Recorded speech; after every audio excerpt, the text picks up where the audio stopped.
আসসালামু আলাইকুম। Hello guys, আপনারা সবাই কেমন আছেন? আলহামদুলিল্লাহ, আমি আপনাদের দোয়ায় অসংখ্য ভালো আছি।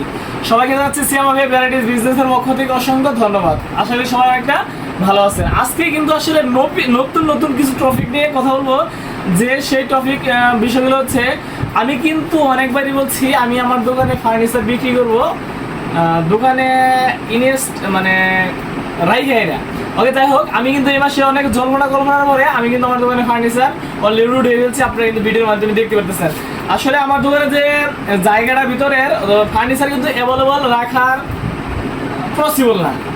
আর দেখা যাচ্ছে অ্যাভেলেবল রাখে যদি ফার্নিচার বিক্রি করতে যায়, তাহলে কিন্তু আরো একটা বড় দোকান নিতে হবে। আর বড় দোকান দিলে এই দোকানের খরচটা বেড়ে যাবে। আসলে একটা দোকানে যদি খরচ বাড়ে, একটা প্রোডাক্টের উপরে কিন্তু পার্সেন্টেজটা বাড়ে।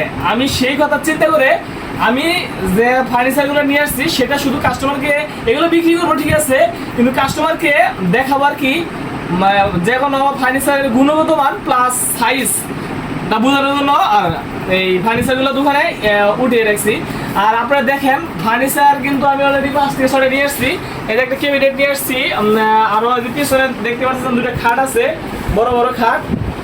শুধু তাই না, আপনারা এই যে ফার্নিচারগুলো আছেন, এইগুলোর অনেক ডিজাইনের কিন্তু ফার্নিচার আপনারা এখন থেকে আমার কাছে নিতে পারবেন। আপনারা হয়তো ভাববেন দোকানে নাই, কই থেকে ভাই? আসলে আমি যেখান থেকে মাল নিয়ে আসি বিক্রি করতেছি, সর্বোচ্চ 20 থেকে 25 মিনিট এক কাপ কফি খেতে খেতে কিন্তু আপনারা যদি মাল চয়েস করেন যে মালটা, সেই মালটাই আপনারা নিতে পারবেন। আসলে একটা দোকানে কয় পিস মাল থাকে? একটা দোকানে হয়তো বা 10 থেকে 12 পিস এরকম ফার্নিচার থেকে।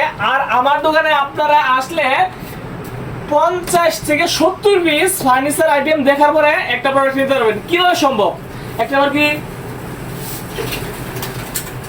বার কি আপনাদের মনে অবশ্যই এখনকার ভাবতেছেন কিভাবে সম্ভব যে 70 থেকে 80টা ফার্নিচারের আইটেম দেখে আপনার মাল নেবেন। ফার্নিচার বলতে কি, এখন থেকে ওয়ার্ডরোব, ক্যাবিনেট, আপনার আলমারি,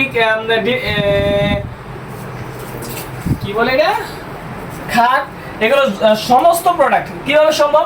সেটা সম্ভব আমার কাছে, অসম্ভব কিছু না। এদিকে এসো।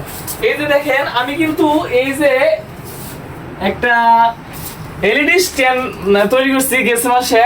এই এলইডি স্ট্যান্ডটা তৈরি করার উদ্দেশ্য হচ্ছে, এখানে একটা 43 ইঞ্চি আমি এলইডি লাগাবো। সেই এলইডির মাধ্যমে কন্টিনিউ আমি যে যে প্রোডাক্টগুলো বিক্রি করতে পারবো, সেই প্রোডাক্টের ভিডিও সবসময় চলতে থাকবে ল্যাপটপের মাধ্যমে। আমি এই কাজটা করব।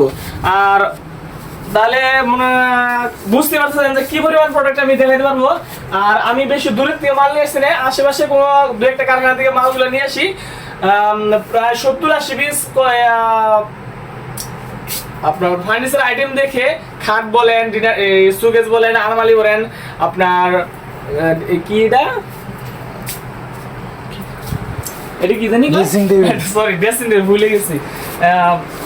ড্রেসিং টেবিল দেখে মালগুলো নিতে পারেন।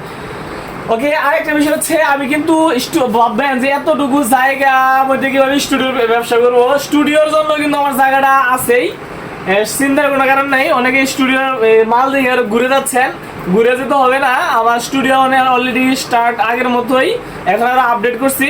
ওকে, কথা এত বেশি বাড়াতে চাই না, ভিডিও নম্বর যাচ্ছে। আবারও সবাইকে জানাচ্ছি সিয়াম আফিয়া ভ্যারাইটিস বিজনেসের পক্ষ থেকে অসংখ্য ধন্যবাদ। সবাই ভালো থাকবেন, সুস্থ থাকবেন, আল্লাহ হাফেজ।